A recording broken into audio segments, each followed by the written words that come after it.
on the case? All good? Let's go. Jordan. Hi, Mikel. Hi. A great result, but you must be just so proud as well of seeing so many young faces on that pitch and they come through.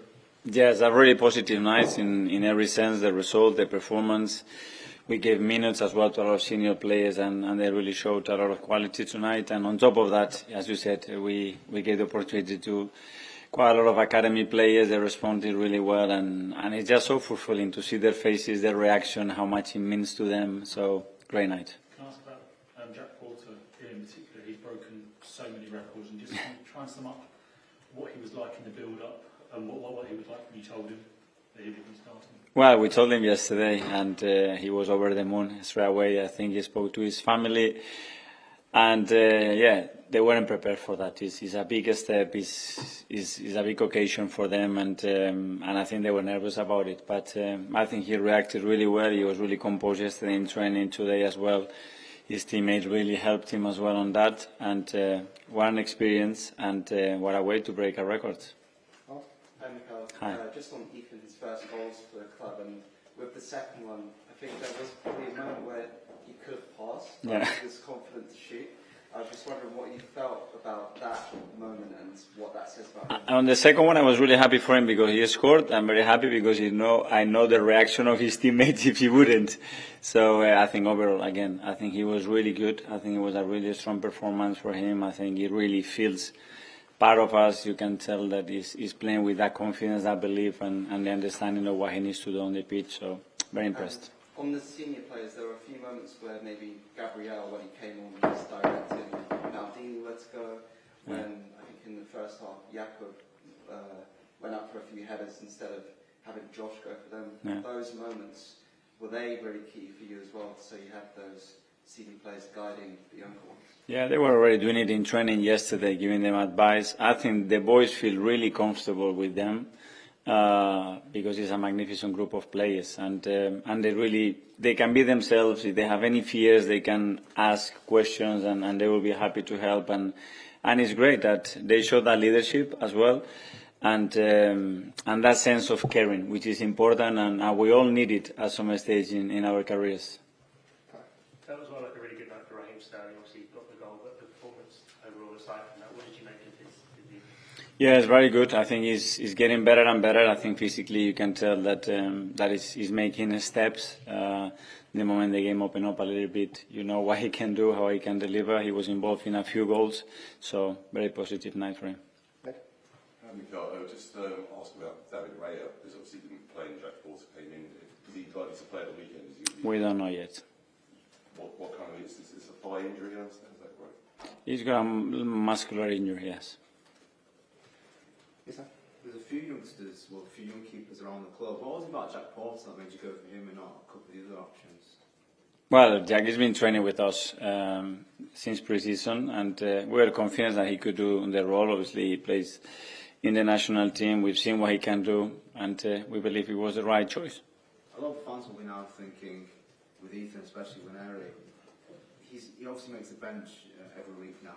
How close is he to getting a few more first-team minutes? Well, he got 94 tonight. In the league. Okay.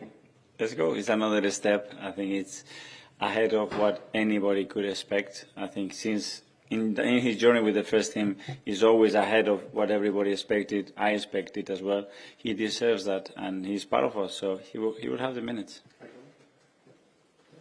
Yeah, Mikel, Jurgen Klopp spoke about, he said one time that he dreamed of having a team full of academy players. Is that a dream for you, with so many young players coming through a full starting 11?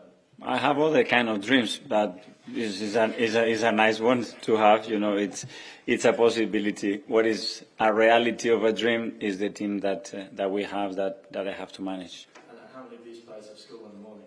Sorry? How many of these players have school in the morning? Yeah, there are a few. They're gonna have to be there. I think it's gonna be great. They were buzzing after the game. They spoke to the players just to thank them as well. It was a nice moment. Sam? What were you doing at 16? What were you like? At 16, I was in Barcelona, living on my own in La Masia, and training between the B team and the first team. Do you see any of yourself in Jack?